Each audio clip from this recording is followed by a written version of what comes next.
देखो ध्यान दो, जैसे हम लोगों ने अभी पढ़ा कि भाई प्रोग्रेशन क्या होता है, ये हम लोगों ने अभी सीखा प्रोग्रेशन। देखो क्या होता है, अगर मान लो हमें nth टर्म इस टाइप का दिया जाए kn+b, मतलब n में लीनियर, जैसे क्या होता है ना, हम लोग कहते हैं ना ax+b, ये लीनियर है, x की पावर 1 है।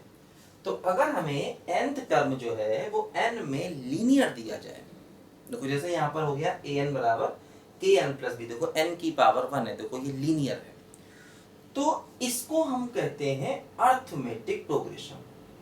ठीक है, अर्थमेटिक प्रोग्रेशन, ध्यान इसको, मतलब इसी को हम एपी भी कहते हैं, शॉर्ट में एपी, अर्थमेटिक प्रोग्रेशन, है ना, जिसमें जो हमारा nth टर्म है वो लीनियर होता है, n में लीनियर होता है, n की पावर 1 में होता है ना। इस प्रकार का देखो, जैसे अगर हम मान लो इसमें n इक्वल टू 1 रख दें तो a1 क्या हो जाएगा k+b, a2 क्या हो जाएगा 2k+b, a3 क्या हो जाएगा देखो 3k+b, है ना, a4 क्या हो जाएगा देखो 4k+b एंड सो ऑन। देखो जैसे ये हमारा फर्स्ट टर्म हो गया, ये हमारा सेकेंड टर्म हो गया, ये थर्ड टर्म हो गया, ये फोर्थ टर्म हो गया। देखो ध्यान दो, जैसे अगर हम इसमें k ऐड कर दें तो ये मिल जाएगा, इसमें k ऐड कर दें तो ये मिल जाएगा, इसमें k ऐड कर दें ये मिल जाएगा। मतलब जैसे यहाँ पर क्या होता है, जो टर्म्स हैं उनका डिफरेंस सेम होता है।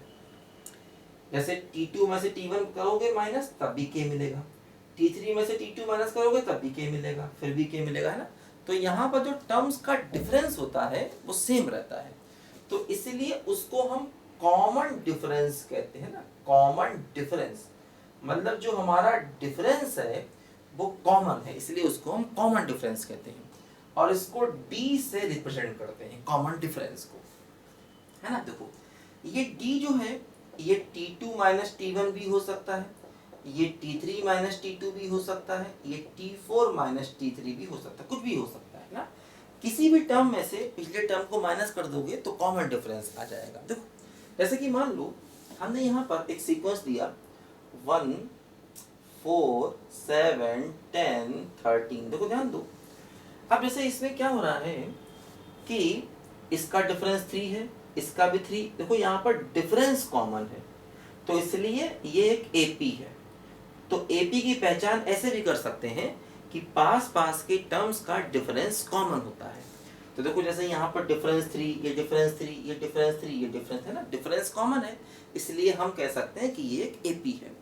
तो हम ऐसा भी कह सकते हैं अर्थमेटिक प्रोग्रेशन में जो दो पास पास के टर्म्स होते हैं उनका डिफरेंस सेम होता है, या ऐसा भी कह सकते हैं कि इसमें nth टर्म जो है वो n में लीनियर होता है, ऐसा भी कह सकते हैं, ध्यान दो।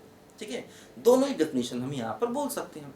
ठीक है, देखो क्या होता है, जैसे मान लिया मैंने एक एपी ले लिया, मैंने एक एपी ले लिया, पहला टर्म a, दूसरा ले लिया a+d, तीसरा ले लिया a+2d, मैंने देखो इसमें d ऐड किया ये मिला, इसमें d ऐड किया ये मिला, फिर d ऐड करेंगे देखो ये मिलेगा। देखो क्या हो रहा है, जैसे यहाँ पर जो हमारा पहला टर्म है वो a है, दूसरा टर्म क्या है a+d, तीसरा क्या है देखो a+2d, और अगर हम nth टर्म निकालेंगे तो क्या होगा a+n-1 × d। तो देखो ये हमारा एक फार्मूला बन गया nth टर्म को निकालने का, है ना। देखो इसमें फर्स्ट टर्म a है ना, इसमें हमारा फर्स्ट टर्म a है, और देखो जो हमारा कॉमन डिफरेंस है ना, कॉमन डिफरेंस वो d है ना।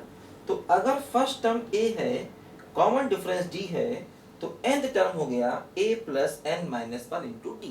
तो ये फार्मूला nth टर्म को निकालने का एपी में हमें याद रखना है, काफी इजी है। हो सकता है आप लोगों ने पहले ही पढ़ा हो इसको 10th वगैरह क्लास में, है ना, आजकल 10th क्लास में भी आ गया है थोड़ा सा, ये बस थोड़ा सा ही है, अभी हम लोग यहाँ पर इसको और डिटेल से सीखेंगे एपी को, है ना। तो धीरे करके हम लोग पढ़ेंगे, तो ये अभी स्टार्टिंग है जस्ट इसकी, है ना। तो कॉमन डिफरेंस अगर d है और फर्स्ट टर्म a है, तो AP के nth टर्म को निकालने का फार्मूला क्या आ गया a+n-1 × d, है ना। इसको हमें याद रखना है, ठीक है। लिखो जरा बच्चों पहले इसको ध्यान से।